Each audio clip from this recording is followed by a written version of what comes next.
Buisit talaga. Napakapakialamera, bad trip. Ang ganda-ganda ng araw ko, sinira lang ng buisit na yan. Lagi na lang gawain ng ibang taong nakikita. Akala ata porket hindi niya nakitang kumilos, napakatamad na.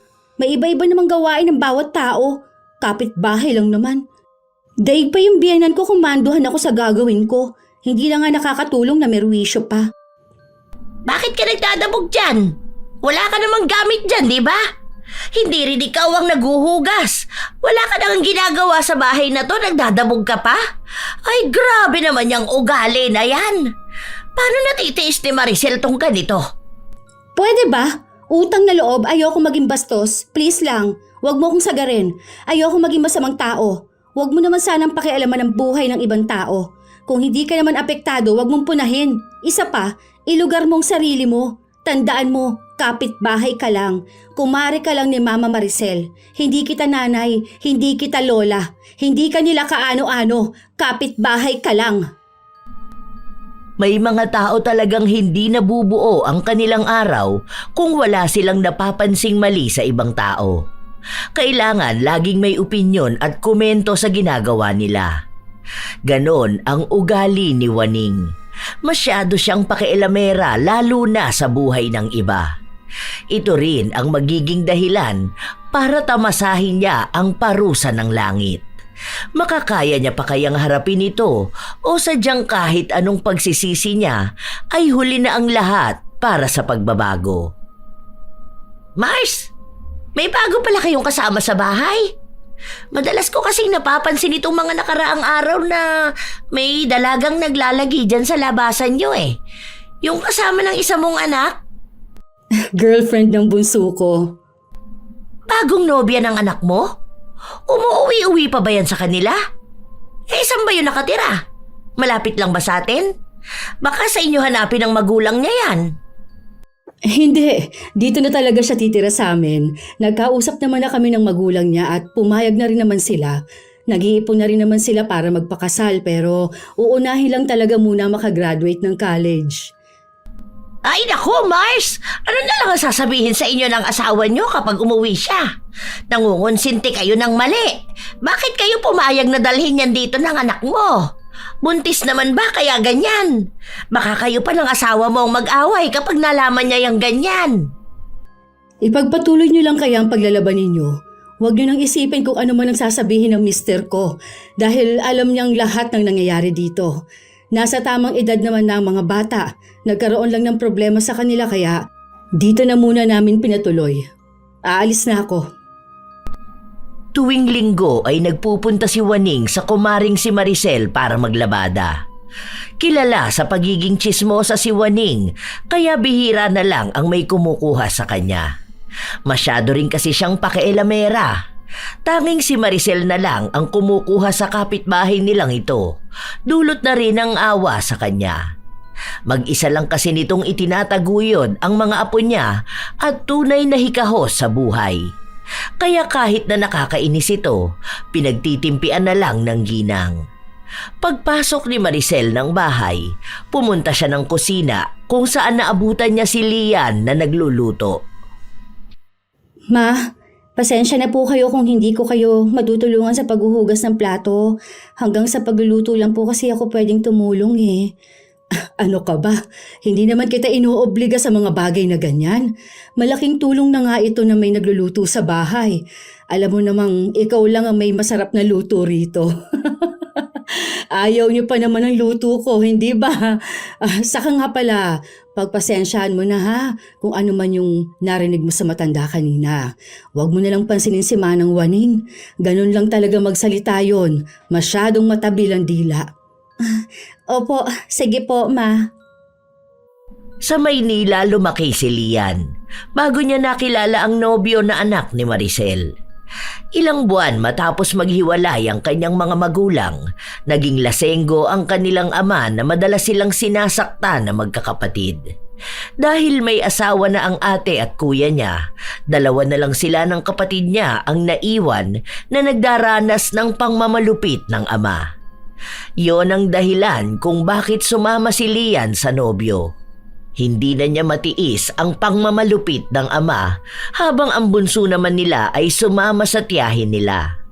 Mabuti na lamang at mabait ang ina ng nobyo at tinanggap siya ng buo. Pinatayuan pa sila ng kwarto para doon muna sila pansamantalang manirahan.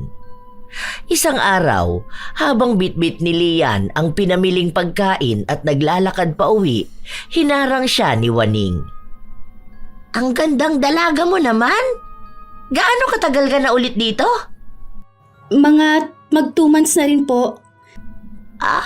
Matagal na rin pala. Pero bakit hindi man lang kita nakikitang nakikihalubilo sa iba? Lagi lang kitang nakikita dito kina kumare. Maglalabas ka rin naman para makakilala ka ng ibang tao. Lalo na ng mga kapitbahay natin. Nahihiya po ako makipagkwentuhan sa iba eh. Bago lang din po kasi ako rito. Hindi rin ako sanay makihalubilo sa iba. Sa akin, pwede ka lumapit kapag gusto mo ng kausap. Tuwing linggo rin, naglalaba ko kina Maricel. Kapag ganon, pwede tayong mag-usap dalawa. Sige po, kapag po may pag-uusapan po tayo. Bakit hindi ka sumasabay dun kumain kina Maricel? Ano yon? Ayaw ka ba nilang isabay kumain? Totoo siguro yung iniisip ko na hindi ka talaga tanggap ng pamilya nila. Parang nakikisama lang sa'yo dahil nandyan ka na. Ay, hindi naman po. Bale, ano po kasi, tulog kasi si Dom. Kaya kapag ganyan, hinihintay ko siya para sabay kaming kumain. Alam naman po yun ni Mama Maricel. Ay, ganun ba? Ang alam ko kasi kapag ganyan, hindi talaga tanggap. Hirap niyan kapag magiging biyanan mo na talaga siya, tapos ikaw hindi ka namang gustong maging parte ng pamilya nila. Tanggap po ako. Hindi rin naman po dapat laging ipinapaalam sa iba kung ano pong nangyayari sa loob ng bahay. Kaya yung nakikita nyo at iniisip nyo, minsan po, hindi yun ang totoo. Sige po, aalis na po ako. Nagmamadaling umalis si Lian habang ang matanda ay nakamasid pa rin sa kanya na para bang gustong makipagkwentuhan pa ng mas matagal. Lumipas pa ang ilan pang mga araw, palagi lang nasa bahay si Lian. Madalas na nasa loob siya ng kwarto, lalo na kung wala namang ibang gagawin sa bahay at tapos na rin siyang tumulong sa paglilinis. Hindi rin kasi siya hinahayaan ni Maricel na siya lang ang laging kikilo sa bahay. Isang umaga, pumunta si Waning sa bahay ng kanyang kumare kung saan naabutan niya si Maricel na naghuhugas ng plato. Ang agang hugasin naman yan. Nasaan yung hilaw mong manugang? Bakit hindi siya ang paghugasin mo ng plato? Ano ba siya rito sa bahay niyo? Prinsesa? Kami naman ang kumain nito. Hindi naman siya. Isa pa, wala naman akong gagawin kaya akong gumawa. Ay, nasan ba yung manugang mong hilaw? Sakto naman na lumabas si Lian sa kwarto at nagtungo sa kusina. Oy, tamang-tama ang labas mo. Tulungan mo na ang biyanan mo maghugas ng plato. Kunin mo na tong ginagawa niya. Hindi na. Sige na, gawin mo na ang gagawin mo. Ang dali lang naman itong hugasan. Naku, Mars, masasana yan maging tamad kung lagi mong pababayaan na huwag kumilos. Dapat nagpapatulong ka rin paminsan-minsan para sa susunod, sila na ang gagawa dyan. Kung hindi lang ako maglalaba, tutulungan sana kita eh. Dapat naman kasing ang manugang mo na ang kumikilos sa ganyan.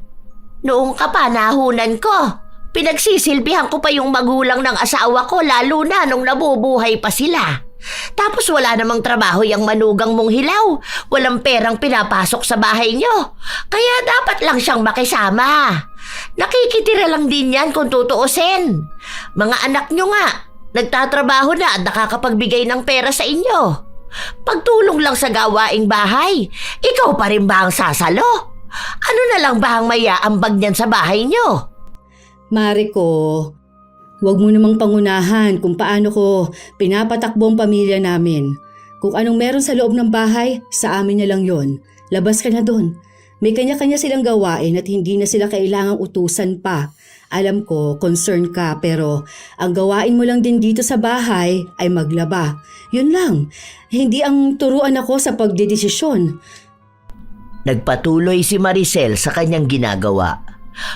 Patuloy din na nagsasalita si Waning pero hindi siya pinansin ng kumare. Kaya ang ginawa na lang niya ay kinuha ang mga labada. Ilang oras pa ang lumipas hanggang sa sumapit ang tanghali. Nasa kusina si Lian, nagluluto. Pumasok naman sa loob ang kanyang biyenan. Okay ka lang po ba, Ma?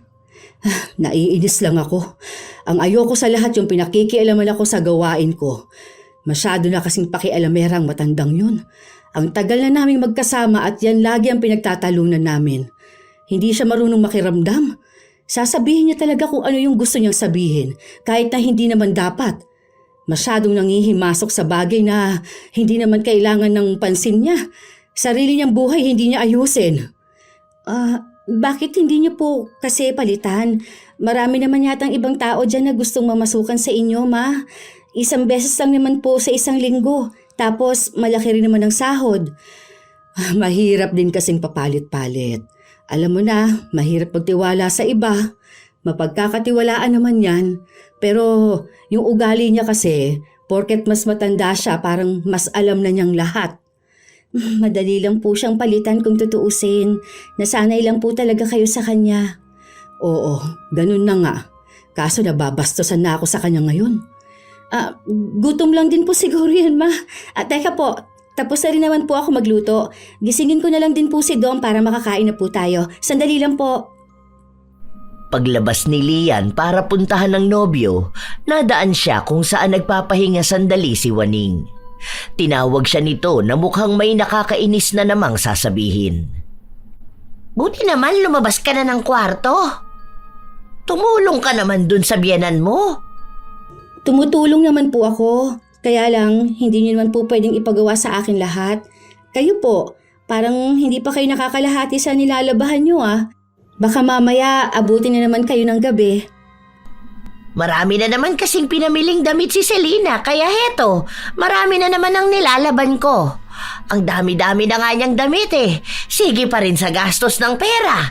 Wala naman ako magagawa dahil hindi rin pinagsasabihan ni Maricel ang anak niya. Hinahayaan niya lang din naman na maging maluho. Marunong ka na bang magluto? Magaling ako magluto. Baka gusto mong turuan kita. Para naman may maiambag kang gawain dyan sa inyo. Marunong na po ako. Hindi na po kailangan. Baka naman nahihiya ka lang Marami akong alam na lutuin. Kasi alam ko sa mga ganyang edad sa'yo, mga kulang yan sa karanasan. Lalo na sa henerasyon ngayon. Paano ka nalang tatagalan ng nobyo mo kung hindi ka masarap magluto? Baka maghanap pa yan sa ibang babae.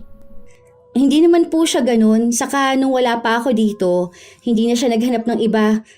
Ngayon pa kayang andito ako? Ay kaya nga sinasabihan kita, hanggat maaga matuto ka na dapat. Kaysa gumaya ka sa iba dyan. Alam mo bang yang si Maricel, hindi marunong magluto. Halos pagtawanan pa nga siya ng mga matatanda dito dahil laging umaasa sa mister kahit dati pa. Kung wala siguro ang asawa niya, puro itlog lang ang inuulam nila. Mabuti na lang at nakahanap siya ng magaling magluto. Kaya nga ngayong umalis na yung asawa niya, wala nang nagluluto para sa kanila. Dati-rate kapag may okasyon, ang dalas nilang magpakain. Ngayon, wala na dahil walang marunong sa kanila. Napakaswerte niya lang sa asawa. Ginawa talaga siyang prinsesa. Walang alam na gawaing bahay. Mabuti na lang din umalis asawa niya para matuto man lang sa buhay. Kaso yung mga anak na babae, nagmana sa kanya. Tapos yung nag-iisang lalaki, nag-asawa agad. Hindi pa naman po kami mag-asawa. Hindi pa kayo mag-asawa sa lagay na yan nagsasama na kayo. Isa pa yan, nako. Dapat nagpakasal muna kayo. Kababae mong tao, ang ganda mo pa naman tapos ang aga mong lumandi. Ano na lang ang sasabihin ng ibang tao sa'yo? Hindi ka man lang nahihiya kapag may nagtatanong sa'yo, tapos sasabihin mo, may ka-live-in ka na. 20 years old na po ako. Kung tutuusin, nasa edad na rin po ako para mag-boyfriend. Wala naman pong masamang magkaroon ng boyfriend Siguro naman po, may boyfriend na rin ang iba sa mga apo ninyo. Pero wala sa kanila ang nag-uwi ng nobyo sa bahay ko o kahit ang umalis para makitira sa ibang tao. Ganyan na lang ba ang ipagmamalaki mo sa magulang mo? Bata ka pa kaya pinaaalalahanan kita. Hindi lahat ng matatanda ay bibigyan ka ng payo katulad ko. May gagawin pa po ako. Ilang araw pa ang nakalipas pero napapansin na rin ni Waning na walang pinagbago ang dalaga. Hindi pa rin ito masyadong lumalabas ng bahay o kaya naman ang nagkukusang maglinis ng harapan ng bahay. Noong linggo, bago maglabas si Waning, nilapitan niya si Lian na nasa kusina habang naghihiwa ito ng gulay. Hoy, hindi ka ba pinagsasabihan ng biyanan mo? Hindi ka dapat nagsusuot ng ganyang klase ng damit. Napagsabihan na rin kita noon nakaraan, di ba? Hindi lang dapat sa pagluluto ka tumulong. Hindi naman kita nakikitang nagkukusang kumilos dito sa bahay niyo eh. Diyan lang naman ang bahay ko, tanaw na tanaw ko ang nangyayari dito. Kung sana nakikita kong nagkikilos ka, wala ka namang maririnig na kung ano-ano mula sa akin. Hindi pwede yung ganyang katamaran. Mabait lang talaga si Maricel kaya hindi ka pinagsasabihan. Ang tamad mo na nga kung makapagsuot ka pa, akala mo nagbebenta ka ng katawan. May mali po ba sa suot ko? Nakasando lang naman po ako, saka nasa loob lang naman po ako ng bahay. Abay, sa sobrang iksi niyang pambaba mo, para bang wala kang short. Kulang na lang panty na lang ang suotin mo. Ganyan ka ba talaga, ha? Sa bagay, nag-asawa ka nga pala ng maaga. Isa lang ang ibig sabihin nun.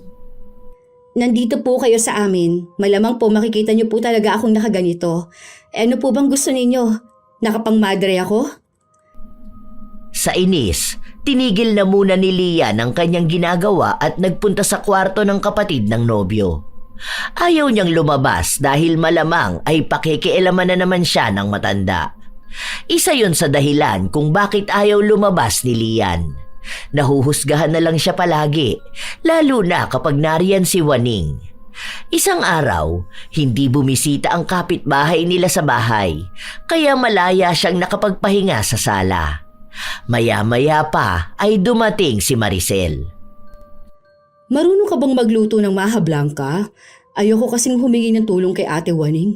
Yun kasi magaling yun magluto. Hindi ko pa po nasusubukan, Ma, pero mapag-aaralan ko naman. Meron naman po niyan sa YouTube. Basuyo nga ako, nak, para mabili ko na bukas ang mga kailangan. Kaso Ma, baka hindi ko po pala yun magawa. Sasamahan ko po si Dom bukas, magpapacheck up po. Hindi ko po alam kung anong oras na kami makakauwi nun. Ay, ganun ba? Wala palang choice kundi humingi ng tulong kay Ate Waning. Sige, makikisuyo na lang ako sa kanya. Kailangan kasi ng ate mo. Birthday nga raw ng boss niya. Kinabukasan, maagang nagpunta si Maricel kina Waning para sa pinapasuyo niya.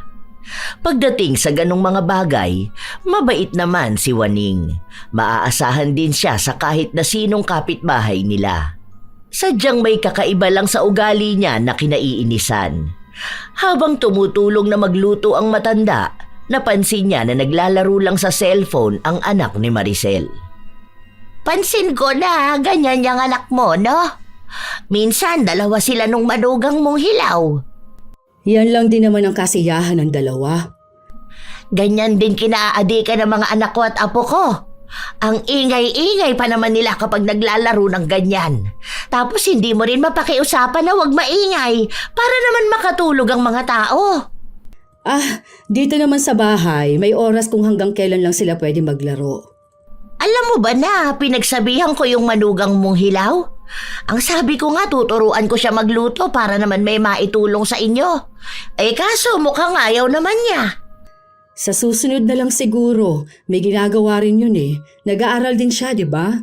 Hayaan mo, mamaya yung pinagamitan natin, si Sarah rin naman ang maglilinis niyan. Swerte talaga ng manugang mo, lalo na rin ang mga anak mo. Ako rin naman ang swerte sa kanila.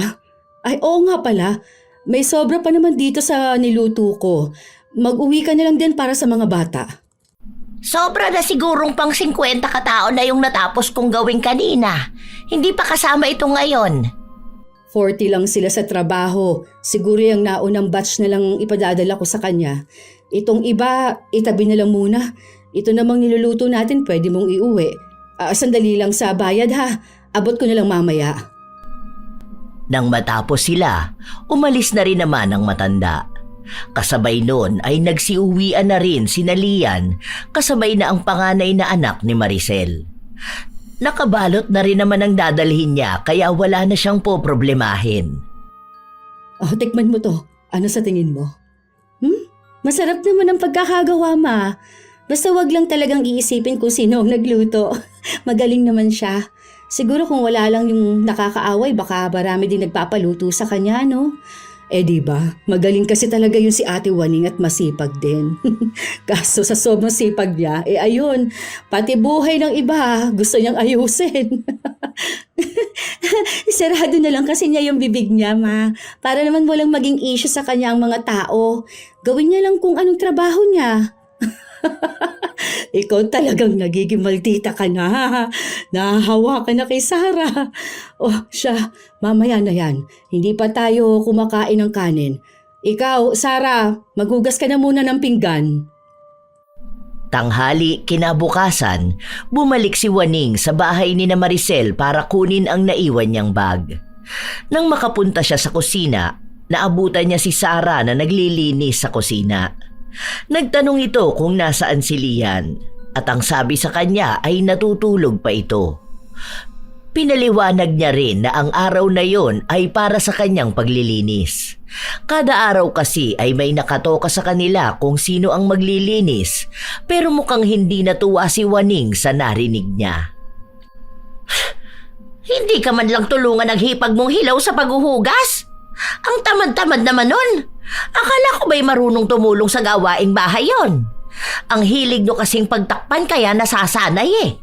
Nagpamilya hindi marunong sa gawaing bahay. Ano? Lahat iaasa niya sa inyo?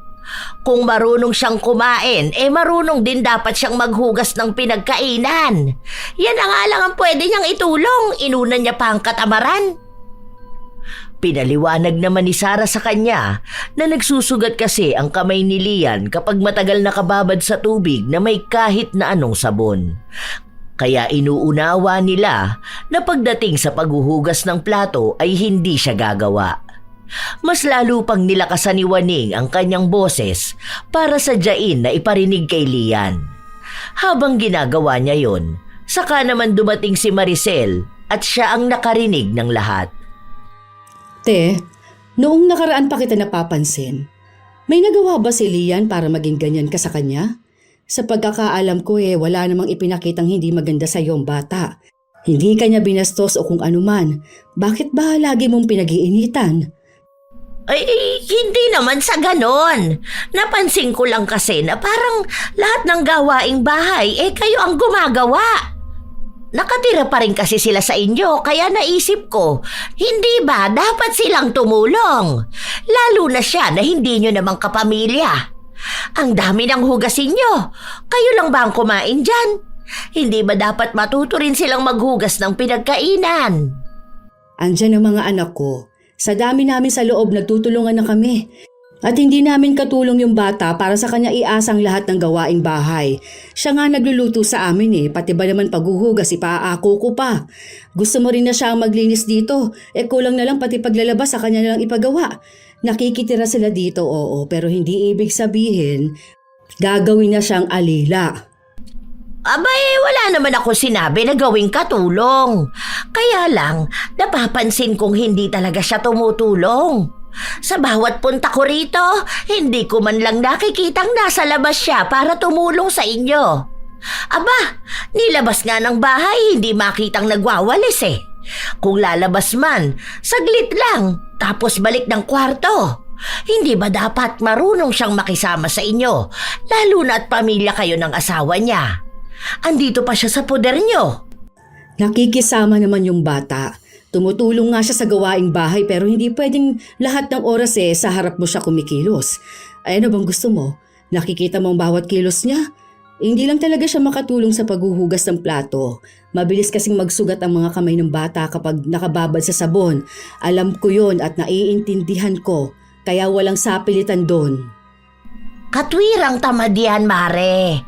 Ngayon lang ako nakarinig ng nagsusugat ang kamay sa tagal ko nang naghuhugas at naglalaba. Malamang kinulang lang yan sa gawaing bahay kaya ganyan. Hindi kasi kumikilos. Kapag nagkaroon ng asawa ang mga apo ko, hindi pwede sa akin ang ganyang matutulog lang. Kailangan niyang kumilos sa bahay. Hindi pwedeng hihila-hilata na lang siya. Kahit man lang ang magwalis, hindi niya magawa. Ano pang silbi niya kung ganun lang din? Ang aga-aga niyang naglandi, ni hindi muna tumulong sa kanila bago naghanap ng aasawahin. Tapos ganyan pa. Nasa edad na sila. Tsaka hindi mo siya kilala. Hindi mo alam kung anong pinagdaanan sa buhay ng tao. Basta ako, tanggap ko siya. Yun lang naman ang mahalaga. Buhay na namin to kaya wag mo nang pakialaman. Inaalala ko lang kasi kayo. Kasi kayo ang masasagad kung hindi kayo magsasalita. Sagutin niyo pa rin naman sila kaya anong masama kung tutulong sila sa inyo? Na dapat naman talaga responsibilidad nila. Kaya kasi nasamantala ng ibang tao dahil dyan sa kabaitan nyo.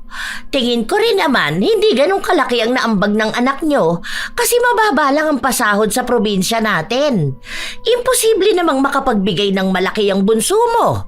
Lalo na sa fast food lang naman nagtatrabaho. Working student pa.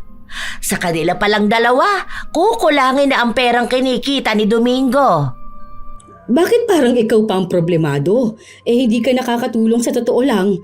Hayaan mo kami lalo kung tungkol sa pamilya namin. Matagal na tayong magkakilala.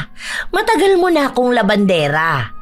Kahit paano, napalapit na ako sa inyo at hindi nyo maaalis sa akin ang pag-aalala. Ilang taon na tayong magkakilala kaya kahit paano, kilala na kita. Masyado ka kasing mabait para sa lahat ng tao na kahit kayong nahihirapan, pagtitiisan nyo na lang kaysa magsalita. Lahat kayo kumikilos, samantalang yung manugang mong hilaw nakakulong lang doon sa kwarto niya. Parang walang ibang pakialam kundi ang sarili lang. Kung ano man ang gawin niya, hindi niya naman siguro kailangang ipakita sa'yo para aprobahan mo siya. Masama ang pakiramdam ng bata. Baka pwede namang pagpahingahin siya. Hindi mo pwedeng ipaako sa iisang tao ang lahat ng gawaing bahay para lang masabing tumutulong siya. Hindi ko siya tinanggap dito sa pamamahay ko dahil kulang kami sa katulong. Tao ko siyang tinanggap dito, kaya huwag kang gumawa ng ikagugulo namin. Napapagod na akong umawat. Hindi ko rin naman gusto ng gulo, Mare. Gusto ko lang ipaintindi sa kanya na nakatira siya sa inyo. Kung sa ibang bahay lang yan, baka sa kanya na ipinagawa lahat. Kaso sa akin siya nakatira. Gusto ko na itong ganitong tahimik kami. Huwag mo nang pakialaman pa. Please lang, kung wala ka ng ibang sasabihin, umalis ka na. Nang kinagabihan, nagpunta si Maricel sa kusina para kumuha ng tubig. Naabutan niya si Lian na nagpapainit ng pagkain. Masakit ang tiyan nito. Bakit kasi hindi ka lumabas kanina? Ngayon sinusumpong ka na naman ng sakit ng tiyan. Sabi ko naman sa'yo, wag mo nang pansinin yung matanda na yun. Lahat dito pinakikialaman niya talaga. Sino ba naman po kasing hindi mahihiya, ma? Ang lakas din naman po ng boses niya. Rinig talaga ng mga kapitbahay ang mga sinabi niya naghahanap lang yun ng atensyon. Alam mo na, matanda na, pero napagsabihan ko naman na siya. Naiinis na nga ako sa kanya. Kaunti na lang po talaga papatulan ko na siya. Kaya nga sabi ko sa'yo, hanggat maaari iwasan mo na lang. Pagpasensyahan na lang natin. Kailangan niya ng pagkakakitaan at kailangan din namin ng serbisyo niya. Hindi rin yun nananakit pero masakit lang talaga magsalita. Kaso po nakakapikon pa rin kahit na panay lang siya salita. Panay na lang akong nakikita niya. Ang dami naman sanang ibang kapitbahay dyan. Yun na nga. Kaaway na nga niyang lahat, di ba? Kasi nga pakialamera siya. Ay, ewan ko ba, basta kasi naaawa ako sa kanya. Kapag hindi natin binigyan ng trabaho, kawawa ang pamilya niya, magugutuman talaga. Hindi naman kaya ng konsensya ko kapag ganun. Kahit sabihin ng iba na't ang tanga ko sa sobrang bait ko. Naging kumare niyo pa po. Hindi niyo na kailangan ng kaaway kung may ganun na kayong kakilala. Paano niyo po ba natatagalan yung ugali na ganun? Awa na lang din siguro, iha. Yun na lang talaga.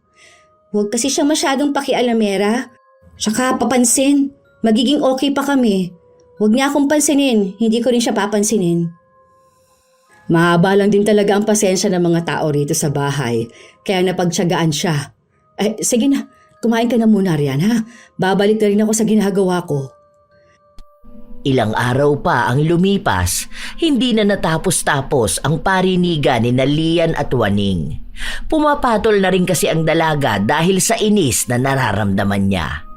Nagmamatigas si Lian na ayaw ring magpatalo sa matanda, kaya sa tuwing magpaparinig ito sa dalaga, ay siya namang balik ni Lian ang parinig sa matanda. Isang araw, saktong nasa labasan si Maricel.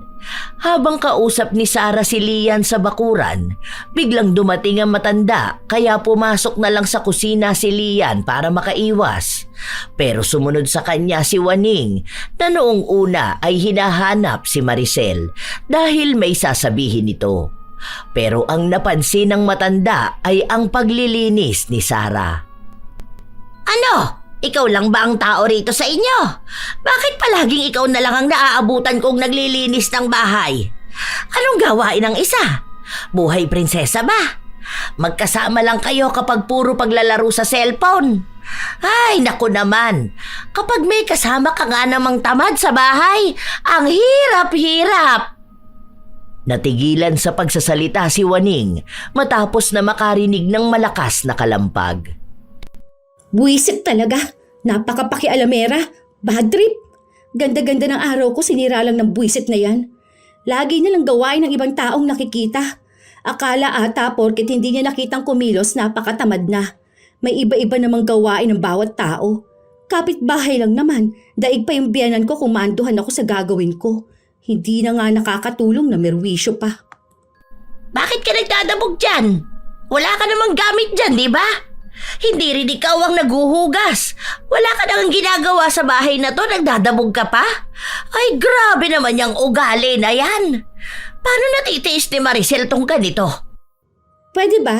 Utang na loob. Ayokong maging bastos. Please lang, huwag mo akong sagarin. Ayokong maging masamang tao. Huwag mo naman sanang pakialaman ang buhay ng ibang tao. Kung hindi ka naman apektado, huwag mo nang punahin pa. Isa pa, ilugar mong sarili mo. Tandaan mo, kapitbahay ka lang. Kumare ka lang ni Mama Maricel. Hindi kita nanay, hindi kita lola. Hindi ka nila kaano-ano. Kapitbahay ka lang. Si Sarah ang pumagitna sa kanila. Umiinit ang tensyon kaya pinaalis na lang ni Sarah ang kapitbahay nila. Halata rin naman kay Waning na hindi siya papayag na nabastos siya ng ganun lang. Pagdating ni Maricel, agad namang kinuwento ni Sarah ang nangyaring kaguluhan kanina. Ilang beses na ring pinakiusapan ni Maricel ang matandang kapitbahay pero pilit lang din itong sinasabi na wala siyang masamang intensyon sa kanila. Gusto niya lang turuan si Lian na maging responsable sa bahay. Isang araw, dumating ang piyesta ng kanilang barangay. Ang bawat bahay ay nagbukas ng kanilang mga tahanan para sa mga dayo. Ilan doon, mga kakilala na rin naman nila. Marami din doon ang naging kaibigan ni Maricel. Oo, yung anak ni Maricel, yung bunso. Kilala mo yon, di ba? Ang bata pa noon pero nag-asawa na. Ayun, kasama nila dyan sa bahay tapos napakatamad. Kung alam nyo lang. Napakaswerte niya talaga na buti na lang na si Maricel ang biyenan niya. Daig pa aswang na ayaw makihalubilo sa ibang tao eh. Kahit na masama ang sinabi ni Waning, sumama pa rin naman siya sa loob ng bahay ng kumare para tumulong sa paghahanda. Tuwing may piyesta sa kanila, sa bahay talaga ni na Maricel ang may pinakamaraming bisita. Nagpupunta rin kasi ang mga kapwa guro niya. Habang tumutulong si Waning sa pagluluto, panay ang pagpaparinig niya kay Lian na dinadaan niya lang sa biro. Dahil doon, pumasok sa loob ng kwarto si Maricel. Inaya niyang lumabas si Lian para ipakilala sa iba. Oo nga pala, si Lian, yung kinakasama ng bunso ko. Graduating student na siya. Teacher din ang kinuha. Mabait ito at masarap din magluto. Hindi naman po ganun kagaling magluto. Sakto lang po. Siya yung kinukwento ko sa inyo. Kasundo niya rin yung mga kapatid ni Domingo. Ang ibang guro ay binibiro pa si Maricel na baka malapit na siyang maging lola. At ang swerte niya rin na maganda at mabait ang napili ng kanyang bunso. Naging magaan ang loob ng dalaga sa kanila, lalo na't wala siyang ibang nakitang panghuhusga. Lumipas ang mga oras na nakihalubilo siya sa ibang tao. Napansin ito ni Juaning, kaya nung nakahanap ng pagkakataon ay lumapit ito sa kanya. Mabuti naman at marunong ka nang makihalubilo sa iba. Maganda yan na makilala ka naman ng ibang tao. Hindi lang naman sila Sara ang tao dito sa atin. Atribida talaga. Ayos na po sa akin kahit sina Ate Sara lang ang kakilala ko. Kadalasan kasi puro chismis lang naman din ang dala ng ibang tao. Napakadaming peke pa naman dito. Sa harap mo mabait kapag nakatalikod ka na kung ano-ano na ang sinasabi. Hindi mo naman pwedeng taguan panghabang buhay ang mga ganong tao. Marami rin talaga akong kilalang ganon, lalo na dito sa atin. Buti na lang magaling din akong kumilatis ng tao. Okay, sabi mo eh. Sinabi ko na kasi sa iyong tuturuan kitang magluto. Hindi ka pa nagpaturo sa akin. Eh di sana kahit paano kaya mo nang tumulong kapag ganitong may okasyon. Hindi yung lalabas ka lang kapag natapos na lahat ng gawain. Marami namang ibang kabataan dyan ang pwede mong turuan kung gusto nila. Ayokong mag-aral ng ganyan eh. Marunong naman na ako. Natuto na ako magluto. Bata pa lang ako. Tinatamad ka na namang tumulong. Sinabi ko sa'yo, walang mapupuntahan niyang ginagawa mo. Ako na nga itong nagmamagandang loob at nagpipresenta. Para sa'yo rin naman to eh. Hindi na nga po kailangan. Marami pa akong ginagawa at tinatapos. Si mama nga po hindi ako pinakikialaman eh o pinipilit sa kung ano-anong bagay. Kung ganyan ka ng ganyan, paano ka nalang tatagalan ng nobyo mo? Problema niya na yon kung maghahanap siya ng iba. Pati ba naman ang pagiging kontento niya o hindi? Poproblemahin ko pa? Pati ba naman yung relasyon namin, pakikialaman mo pa? Kapag iniwang ka ng nobyo mo, hindi na ako magtataka, lalo kung ganyan ka mag-isip. Bakit kayo ng asawa niyo? Asan ba siya? Buti natatagalan ka niya. Abay, ang swerte niya na nga sa akin. Ang daming lalaki na nireto sa akin nung kabataan ko. Kaya lang siya ang natipuhan ko. Kaya nga dapat bago kayo nagsama ng nobyo mo, inalam mo muna kung siya na ba talaga ang para sa'yo. Parang inuto ka lang bumigay ka naman agad. Sayang ka talaga. Hindi ko nga alam kung may nangyayari na ba sa inyo kahit na hindi pa naman kayo kasal. Oh, ayan na ang biyenan mo, palapit sa atin. Nasaan na si Ma'am Lorna? Nakita niyo? Hinahanap ko rin po. Baka nakaligtaan ko. Ito kasing kumari niyo, wala pong ibang ginawa kundi ang kausapin ako. Yung anak mo doon, kanina ka pa hinahanap. Hindi na nagsalita pa si Juaning. Kusa siyang umalis. Nang makalayo na siya, doon na lang muling nag-usap ang dalawa. Habaan mo na lang ang pasensya mo ha. Hindi po ba pwedeng ibang tao na lang ang tawagin natin kapag ganitong may okasyon o anuman? Nakaka-bad trip na po kasi na lagi na lang ganyan sa tuwing nagkikita kami. Ako nang napapagod sa nagmamarunong na matandang yun. Siya na ang bida sa lahat. Paulit-ulit na lang lagi. Tapos hindi niya rin nakikita yung mga mali niya. Laging ibang tao ang may mali.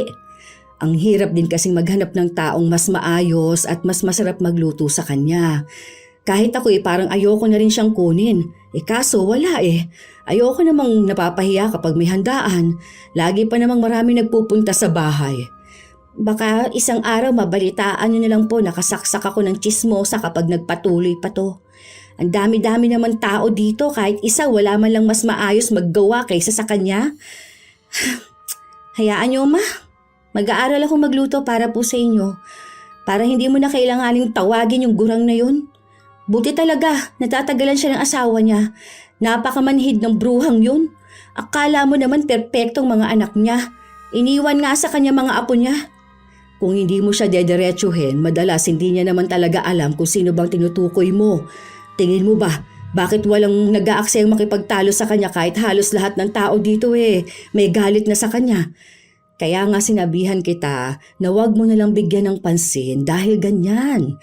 Ikaw na lang talaga ang mananawa sa kanya. Makapal po kasi ang mukha niya, ma. Masyado kasi mapagmalinis Akala mo perpektong tao. Nakakainis. Paano hindi ko mapapansin nagpapaepal talaga. Hindi ko naman siya gustong kausapin. Ang hilig niya magpapansin sa akin.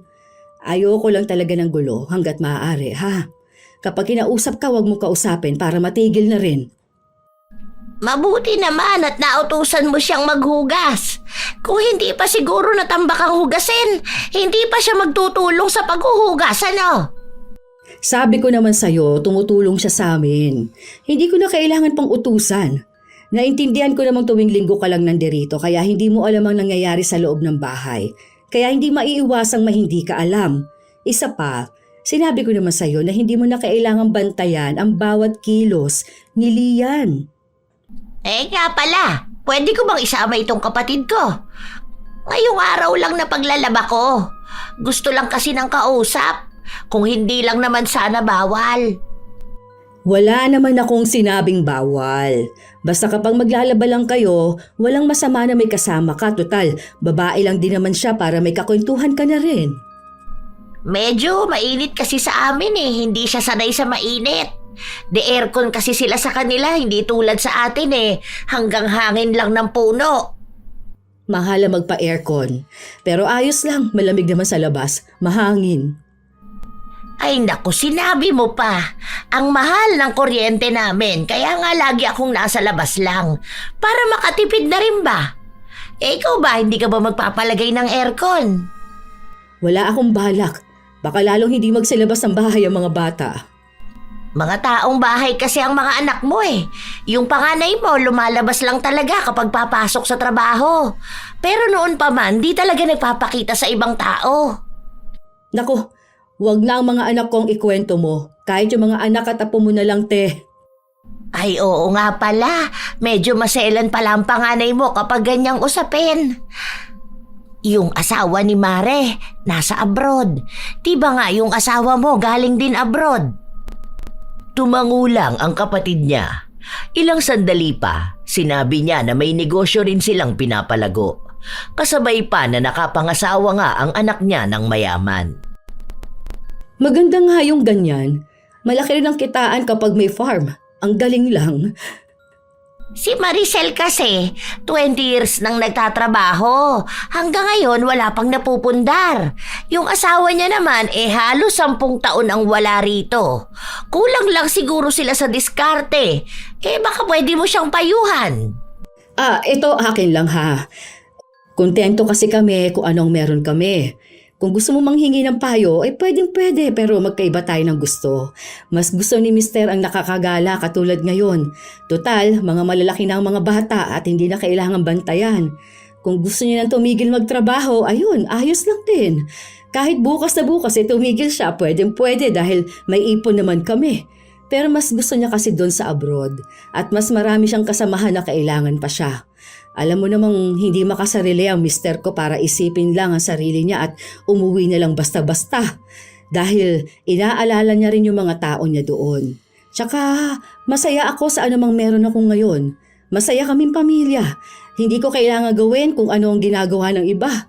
Kung gusto mong umasenso sa buhay, ayan, may kapatid ka pala na kaya magbigay ng payo sa'yo. Sa inis ni Maricel ay umalis siya at iniwan ang dalawa. Noong pumasok sa loob ng bahay si Maricel, saka naman lumabas ang panganay niya para magtapon ng basura. Nagparinig pa ito na mukhang ang patama ay kay Waning. Magsisimula na sana siyang maglaba pero tumayo siya para iwan yon. Ay nako! Tara na nga! Ang susuplado talaga ng mga tao rito. Parang hindi marunong makisama. Ikaw na nga itong nagmamagandang loob tapos babastusin ka pa. Lalo na yung malditang anak ni Maricel. Ay naku, bata pa lang ang tabel na ng dila. Kaya naman walang gaanong kaibigan dito sa atin. Masyadong mataas ang ere. Akala mo kung sino? Yaman-yamanan pa, samantalang umaasa pa rin naman sa magulang. Kaya siguro ni wala pang nobyo dahil sa kasungitan at kadaldalan. Maganda nga, kaya may mga nagkakagusto pa rin. Pero nako, maldita talaga yung batang yan. Nagmamadaling umalis si Waning kasama ang kanyang kapatid. Kitang-kita nila kung paano mainis ang matanda kaya natutuwa si Lian. Matapos makitang nakasarado na ang gate, lumabas si Lian sa kwarto. Natatawa naman ako dun sa ginawa ni ate. Hindi na rin niya kaya ano. Alin, hindi ko narinig. Pero kilala ko si ate mo. Kapag may gustong sabihin ako, sasabihin niya talaga. Matapang. Kaya nga halos lahat dito inis sa kanya. Sana kung gaano siya kadiretso magsalita, ganun ka rin para hindi ka naaabuso, ma. Sa sobrang bait niyo po kasi paulit-ulit na lang yung pagpapabalik mo sa nakakainis na matanda na yun. Halos 2 linggo ang lumipas. Nanatili pa rin ang kapatid ni Waning sa kanila. Pero wala silang ibang ginawa kundi ang pakialaman ng buhay ng iba. Lalo na ang palagi nilang binabantayan ay si Lian. Naglalabas si Waning nung mga araw na yon kaya may bago na naman silang pinag-uusapan ng kanyang kapatid. Oh, di ba? Sabi ko na sa'yo wala talagang ginagawa yan sa bahay nila. Ngayon lang ako nakakita ng manugang na nakikitira, pero hindi man lang marunong tumulong sa gawaing bahay. Mahigit 1 taon na siyang nandito pero hindi mo masasabing nangangapa pa rin hanggang ngayon. Ewan ko, baka ganyan lang talaga ang kinalakihan niya. Tapos ayun, sinanay na lang din ni Maricel, hindi na niya maawat. Samantala, sina Lian at Sarah ay nasa kusina at abala sa paghahanda ng kanilang tanghalian. Malakas ang usapan kaya dinig nila yon. Nagdala pa talaga ng kakampi yung bruha. Sinasadya pa nila yan kapag wala si mama. Tapos kapag nagalit ka, babalik ta rin ka pa. Tipong ikaw ang masyadong sensitive. Nukdukan pa naman ng chismosa yung kasama niya. Nakakainis talaga sila. Nakikinig na lamang si Sarah habang napapakamot sa ulo. Inaya niya si Lian sumama sa kanya papunta sa kwarto pero ayaw ni Lian kaya nanatili lang ang dalaga sa kusina. Sa inis niya habang pinakikinggan ang usapan ng 2 labandera, nagparinig na lang din siya. Oy, mga chismosa dyan, ang gagaling lang mangialam at manita ng buhay ng ibang tao, pero sarili lang buhay, magulo rin naman. Hindi man lang kayang ayusin. Kasi sa halip na unahin nila ang mga problema nila, buhay ng ibang inuuna. Alam nilang hindi nila kayang ayusin ang sarili nila kaya inaatake nila ang mga taong mas maayos kaysa sa kanila. Akala yata nila giginhawa ang buhay nila kapag nangingialam sila. Ilang araw pa ang lumipas, nagpatuloy na lumalaban ng parinig si Lian. Hindi na siya nagpapatalo dahil gusto na talaga niyang patulan ng matanda. Isang araw, kinailangan ni Lian labhan ang mga gamit ng nobyo kaya inasikaso niya muna lahat ng yon. Hindi naman siya nagpapalaba kay Waning. Kaya kahit nahirap siya sa paglalaba, hinahayaan na lang niyang magsugat ang mga kamay niya. Naabutan pa nga siya ng matanda na nagsasampay. Alam mo namang araw ng laba ko ngayon, nakisabay ka pa. Paano na ako magsasampay niyan? Pwede bang maiusog mo ang iba dyan mamaya? Hindi kumibo si Lian. Dire-diretso lang siyang pumasok sa bahay. Nagpatuloy ang araw kung saan nakapaglaban na rin si Waning. Sakto na kung kailan naman niya naisampay ang mga damit ay sumama ang panahon. Biglang umulan, kasunod naman nun ay ang paglabas din ni Maricel para maglikom ng mga sinampay. Nako, tingnan mo yung manugang mong hilaw. Nasa kusina naman sana hindi ka man lang tinulungan dito. Hinayaan lang tayo. May ginagawa siya, hindi naman pwedeng iwan niya yung niluluto niya. Baka ka mo naglalaro sa cellphone, hindi mabitiwan ang laro. Kaya nagiging sobrang tamad, pinapaboran mo na lang lahat ng ginagawa niya. Ang swerte pa nga ng magulang niyan at nawala na yung anak nilang tamad sa bahay. Siguro kaya pumayag silang dito na tumira para mabawasan ang iniisip nila. Swerte kami sa batang yan. Napakasipag niya at kami pa nga ang walang masabi dahil ang dami niyang naitutulong dito. Hindi ko talaga makita ang kasipagang sinasabi mo. Lagi mo lang namang pinagtatakpan yung batang yan. Nandiyan pa ba mga magulang niyan? Naibalik mo na lang kaya? Ano bang sinasabi mo? Masaya kaming kasama si Lian. Wala na rin naman siyang mauuwian dahil hiwalay na ang mga magulang niya. Sila magkakapatid na lang ang magkasama. Kaya nga bilib ako sa kanila eh. Kahit gano'n na sitwasyon, hindi nila iniiwan ang isa't isa.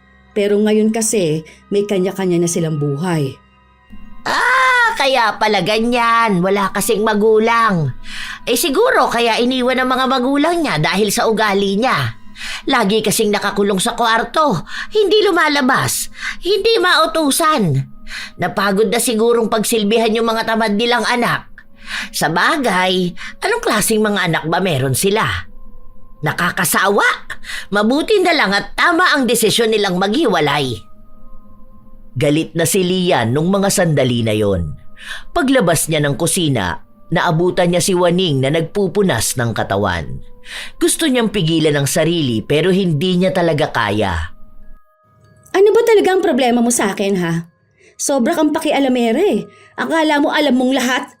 Wala ka bang ibang magawa? Lagi ka na lang dito para manira at manggulo ng araw ng ibang tao. Masaya ka ba na nakakapag-init ka ng ulo? Nakakainis ka eh. Sa halip na manahimik ka dyan at maglaba, puro ka kuda. Hindi ka binabayaran dito para makipagchismisan. Para kang walang pinagkatandaan. Nakakairita ang mukha mo at dito mo pa talaga inilalantad ang sakit mo sa mata. Aba, nakita mo yan, Mare? Ay parang hindi naturuan ng tamang asal.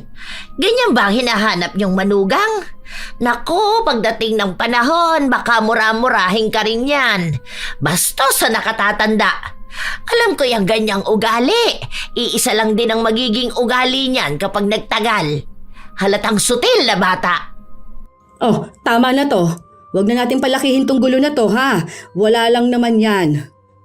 Hindi niyo pa kasi nakikita ang tunay na ugali niyan dahil may pakinabang pa kayo.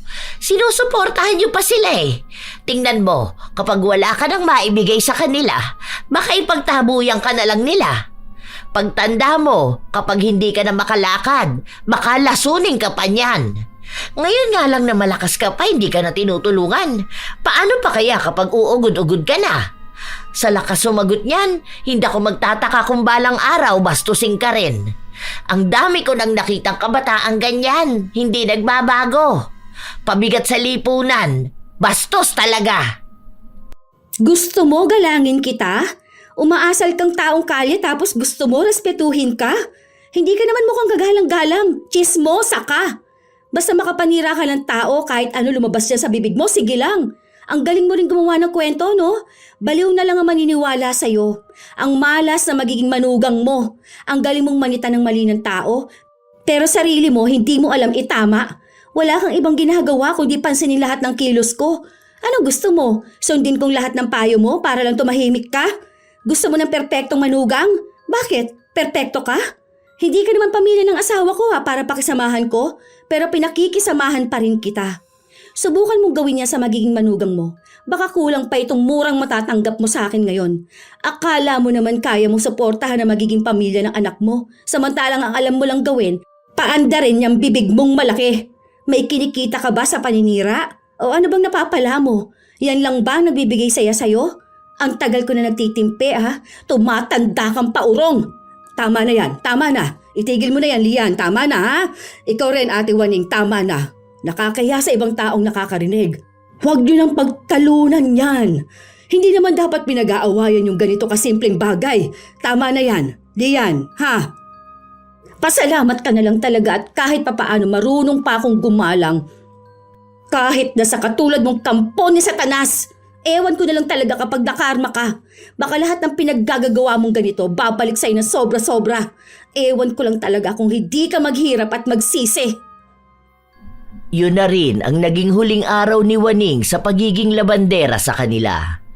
Iniiwas na lang ni Maricel ang maaaring maging mas malalang pangyayari kapag nagtagal pa ito sa kanila. Nagbibigay rin kasi ng sakit ng ulo si Waning sa buo nilang pamilya. May mga nakukuha silang bagong labandera pero hindi nagtatagal ang mga yon dahil sa ibang issue.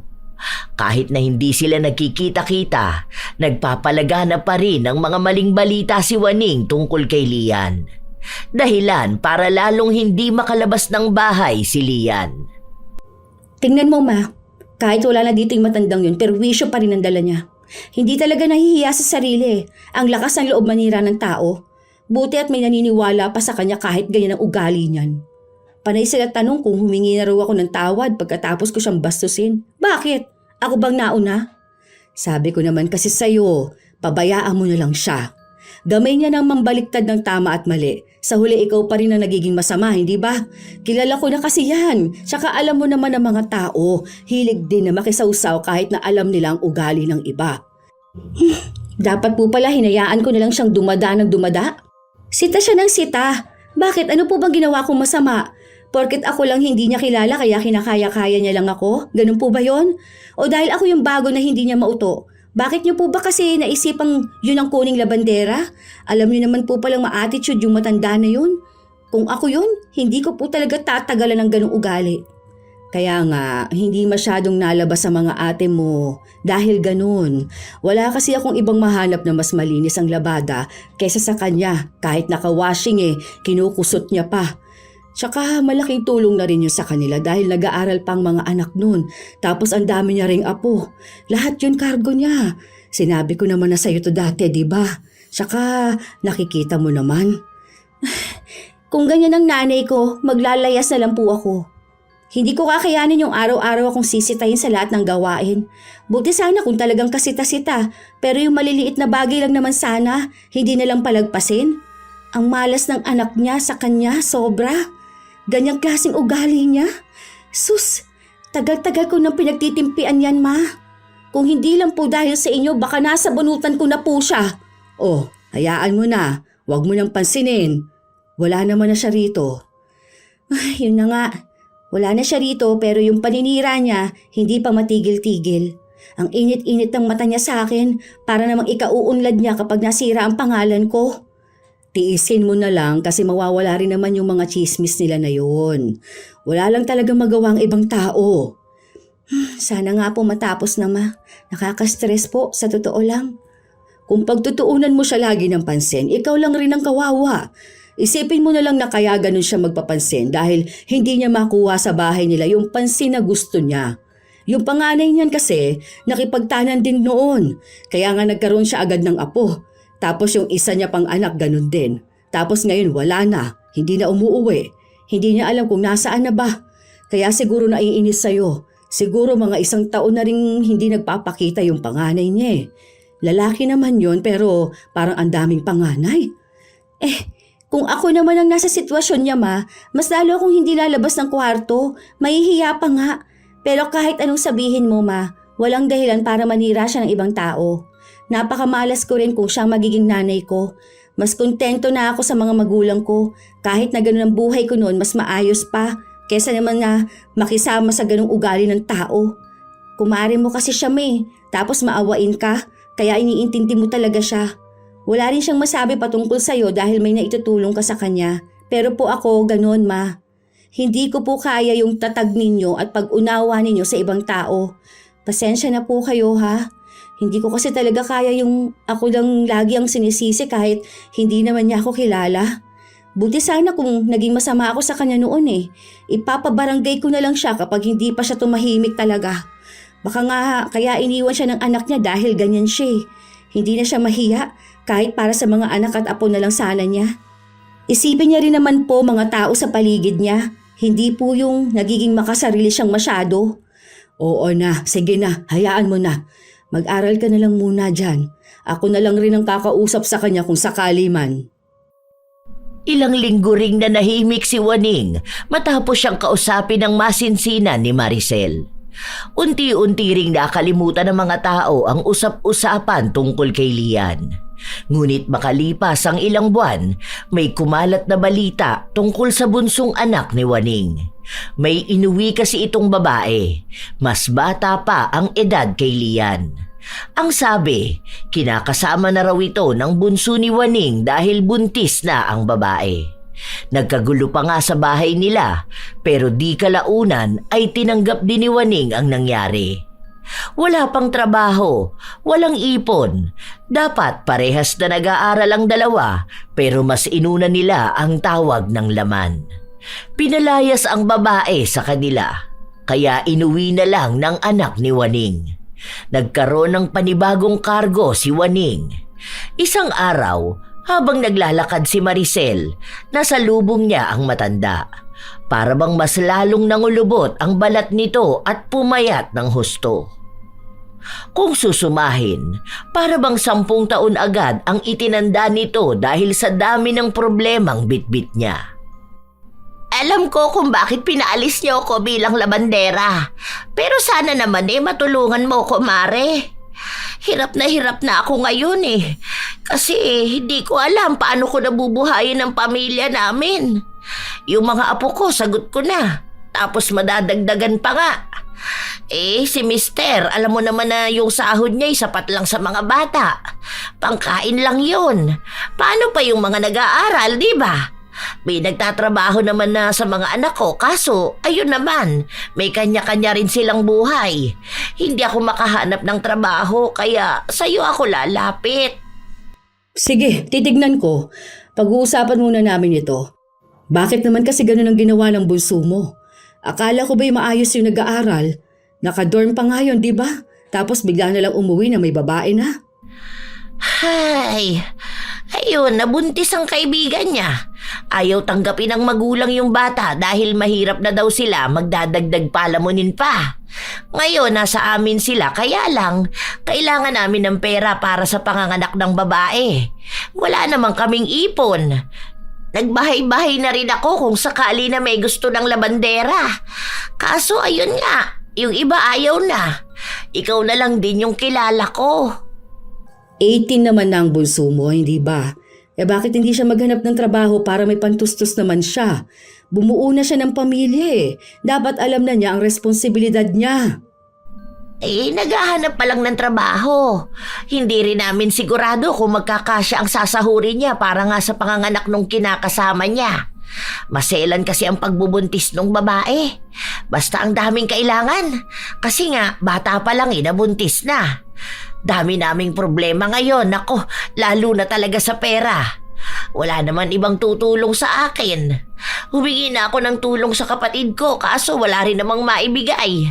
Kaya dapat doble kayod ako. Sige, pumunta ka sa bahay sa linggo. Ako na lang munang kakausap sa mga bata tungkol dito. Pasabi na rin kay Lian na pagpasensyahan niya ako ha. Masyado ako naging pakialamera kaya nagalit siya ng sobra sa akin. Kasalanan ko rin naman talaga yun. Hindi lang naman dahil doon kaya siya nagalit. Marami talaga kayong nagawa. Pero sana kung babalik ulit kayo sa amin, wag na lang sana maulit yung awayan ha. Kung hindi rin naman hihingi ng opinyon ninyo, wag na kayong magsasalita. Yun din sana yung klase ng ugali na baguhin ninyo. Kasi sa totoo lang ha, mahirap talaga kapag ang dami mong nakakaaway dahil sa pagiging pakialamera mo. Umuwi na si Maricel kung saan kinausap niya ang mga anak niya patungkol sa pagtulong nila kay Waning. Hindi sila kumbinsido sa desisyon ni Maricel pero mukhang wala rin naman silang magagawa sa kabutihan ng ginang. Sa paglipas ng mga linggo, may bago na namang balita na kumalat sa kanilang lugar. Na ang babae pala na inuwi ng anak ni Waning ay may asawa. May dati itong kinakasama na iniwan niya para lang sa anak ng matanda. Minsan pa ngang umuwi ang bunso ni Waning na puno ng pasa at sugat sa katawan dahil binugbog ito ng dating asawa ng babae. Madalas din nilang naririnig na pinagmumumura at sinasagot ng babae si Waning. May pagkakataon pa nga na sinasaktan ng matanda pero wala siyang magawa dahil kung hindi niya pakikisamahan ng manugang, lalayasan siya ng anak at tinatakot siyang hindi na to magpapakita sa kanya kahit na kailan. Naging magulo na ang buhay nila sa pagdating ng babae. May mga tao ngang nagsasabi na karma na ang nangyari sa kanya. Dahil madalas siyang nakikialam sa desisyon ng ibang tao, samantala ngayon ay hindi na niya mapakialaman ang desisyon ng anak. Habang naglalabas siya sa bahay ni na Maricel, lumapit si Lian sa biyenan. Hanggang kailan po siya rito sa atin, Ma? Ewan ko.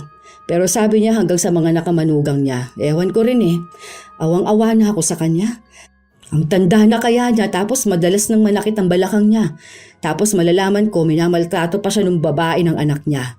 Kawawa nga talaga siya. Ang sabi niya sa akin ayaw niya ng manugang na gaya ko. Tapos ngayon nuknukan ng tamad yung napunta sa kanya. Pero hindi niya naman masita. Dapat kung paano niya ako pakialaman noon, ganun din niya pakialaman yung manugang niya. Kasama niya sa iisang bahay, siya lang rin ang bumubuhay. Yan ang mahirap kapag pinapangunahan ng salita. Mali nga yun. Tsaka ngayon, nakikita kong alam na niya kung ano yung mali na nagawa niya. Alam ko rin na kahit sa akin, may nasasabi siya. Pero konsensya niya na yun. Bahala ng karma sa ginagawa niya. Alam mo, nakikita ko na takot na siya kahit sa ibang tao. Dahil alam niya kung ano yung mga maling ginawa niya. Nakiusap siya sa akin na kung pwede siyang bumalik. Ako naman na awang-awa sa kanya. Ayun, kinuha ko ulit. Kita naman sa kanya eh. Ang laki ng ibinagsak ng katawan niya. Isinantabi na lang din ni Lian ang sama ng loob sa matanda dahil tunay naman na nakikita niyang nakakaawa ito. Maging siya kasi, naririnig niya kung paano murahin ng babae si Waning.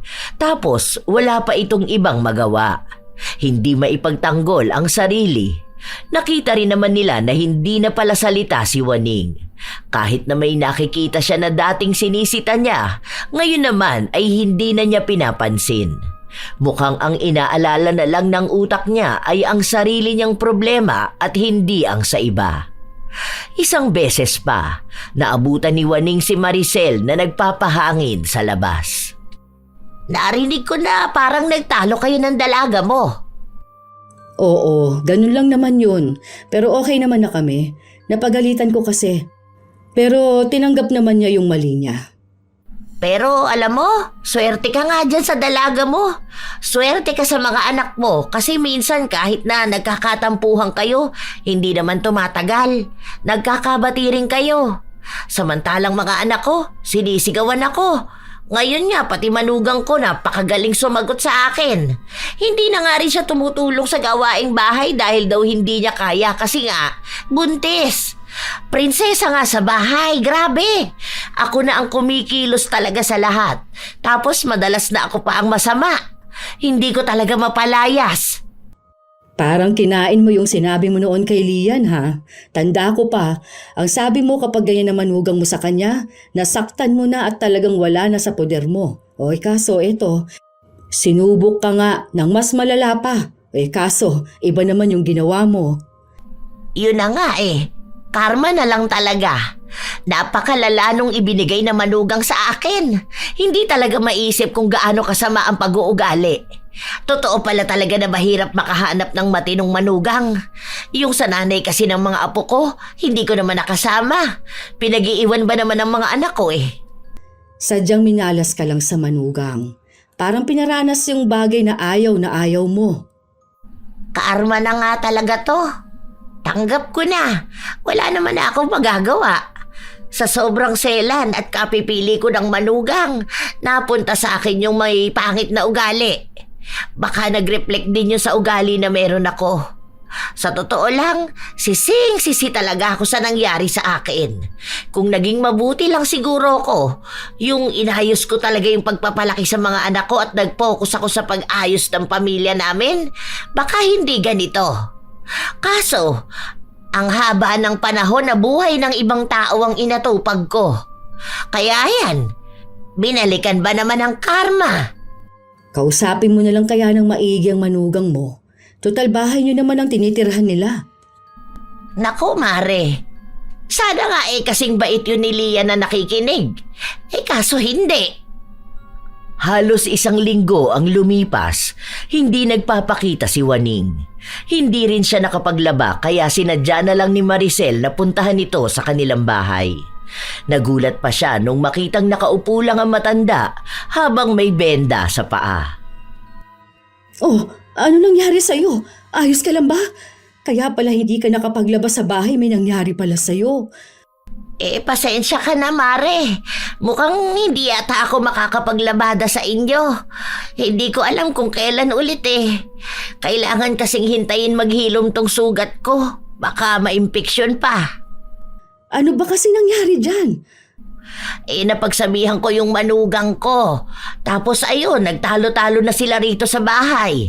Habang nagtatalo sila, ayun, naitulak ako tapos tumama ako dyan. Yan o, sa nakausling kawayan. Natusok talaga tong binti ko. Dinala ko sa ospital. Muntikan pa nga ako mahimatay kasi ang daming dugo. Tinahipa ka mo ito. Oo, anong sabi ng anak mo? Imbis nga na humingi ng pasensya, ayun, sa akin pa isinisi ang lahat. Si Mister ang nagalit. Pinapabukod na nga yung dalawa. Gagawa na lang sila ng bahay dyan sa kabila. Pero syempre, sagot pa rin namin kasi wala naman silang pera eh. Ano ba naman yun? Ay, pero sige, magpagaling ka na lang. May trabaho ka pa rin namang babalikan. Sana maging maayos ka na. Maraming salamat sa tulong mo, ha? Ikaw lang talagang nakakaintindi sa akin. Sorry talaga. Pasensya na sa mga nagawa ko noon. Sa pagiging pakialamera ko. Dahil sa pangit kong ugali, kahit kamag-anak ko hindi na tumutulong sa akin. Pasensya ka na talaga. Sana pagpasensyahan din ako ni Lian.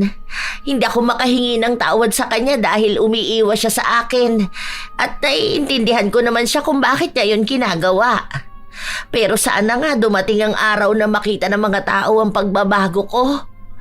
Ang hirap kasi ng ganito. Ang hirap pala talaga kapag karma na ang naningil. Parang lahat na lang ng mangyayari sa buhay mo, puro na lang kabayaran sa mali mong nagawa.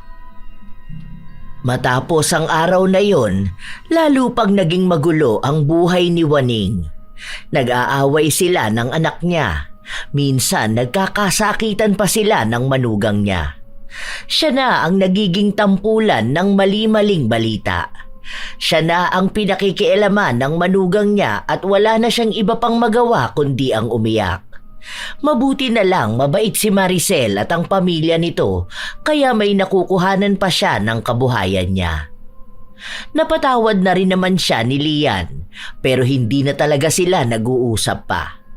Hindi na rin niya pinakikialaman kung ano ang ginagawa nila o anuman ang desisyon na ginagawa niya. Mas pinagdarasal pa nga ni Waning na sana katulad na lang ni Lian ang naging manugang niya. Naghahangad kasi siya ng sobra. Hindi niya pansin na swerte na ang makakilala ng tulad ni Lian. Naging masama lang naman ito sa kanya dahil masama rin siya. Kahit na anong pagsisisi ni Waning, wala na rin namang taong naniniwala sa kanya. Kaya araw-araw niyang pinagdurusahan ang karma na kapalit ng lahat. May mga tao talaga na likas sa kanila ang pagiging pakialamera. Kahit na hindi naman nila problema, sila pa rin ang nag-iisip kung paano mareresolba ang sitwasyon ng iba. Para sa kanila, nakakatulong sila sa pamamagitan ng pagbibigay ng opinyon o mungkahi, ngunit madalas hindi nila napapansin na ang kanilang ginagawa ay nagdudulot ng kalituhan, sama ng loob at minsan ay paninira sa buhay ng iba. Ang pagiging pakialamera ay kadalasang nagmumula sa kagustuhang makontrol ang paligid o simpleng hindi matiis ang hindi pagkakasunod sa gusto nila.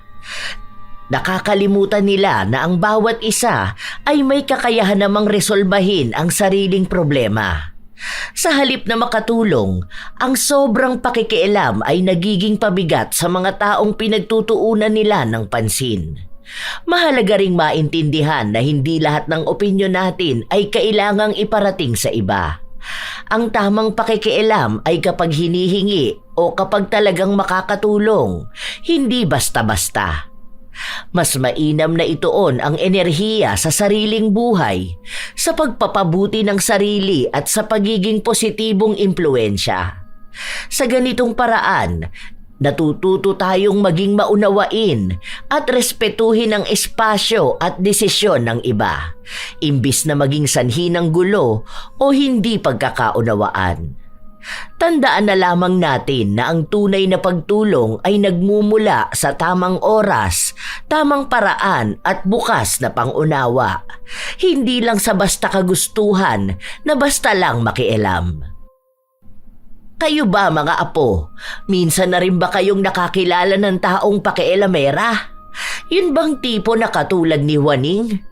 Kung kayo ay may kwento at opinyon, maaari nyo yang ibahagi sa amin. Naway may aral na naihatid ang ating bagong kwento. Shout out sa ilan sa mga masusugid na tagapakinig ng mga istorya ni Lola Telang. Mark Alvin Baril, May Villar. Shout out din sa kanyang mga kaibigan sa Laguna na si Maria Diana Gonzalez, Laika Eunice Ustaris, Luigi Querijero, Jaber Matthew Belisario, Tita G Vlog, Stella Cabral da Silva, Inday Sumailo, Ruben Granada, Renz Coronacion ng Andox SPC1, Menelen Bantillo, Sara Sahorda, Delia Alyon, Nenita Lozada, Adventures of Quezonian, Madam Ilay, Tutsirol, Makahig Ishi Raqueza. Shout out din sa inyo, Rovelin, Corazon Ingay, Benilda Minesterio, Rindel Donasco, Dandreb Kenneth de Guzman, Emily Ducusin, Sara Cañete, Maria Dolores Magallanes, Reginta Balina, Joan Sumampong, LJ, Ann at Flory Jade ng Memory Avenue, Ate Erms, sa Team High Speed na sina Boss Jethro, Richard at Mario ng General Santos City, Ani de Guzman, Maria Luisa Chavaria, Angelica Umadto, Josephine de la Torre. Ito ang inyong Lola Telang at maraming salamat sa palagi ninyong pakikinig mga apo.